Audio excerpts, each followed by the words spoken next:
আমরা যে অষ্টম বামফ্রন্ট সরকার গঠন করব, মানুষ দেখবেন, ভারতবর্ষের মানুষ দেখবেন, গোটা পৃথিবীর মানুষ দেখবেন যে বামপন্থী দলগুলো কি সরকার চালাতে পারে।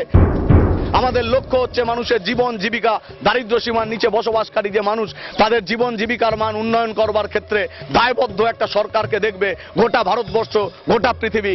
অষ্টম বামফ্রন্ট সরকার অজস্র প্রতিকূলতাকে পেরিয়ে আমাদের বিরুদ্ধে একটানা অপপ্রচার, ঘৃণার উদ্রেক করানো, মানুষের মধ্যে মত প্রতিষ্ঠা করবার যে ইচ্ছে বা চেষ্টা, এই সমস্ত অডিও ভিজুয়াল মিডিয়াগুলো মিলে করছে যে দানবীয় প্রচার আমাদের বিরুদ্ধে সংগঠিত হচ্ছে সমস্ত দিক থেকে।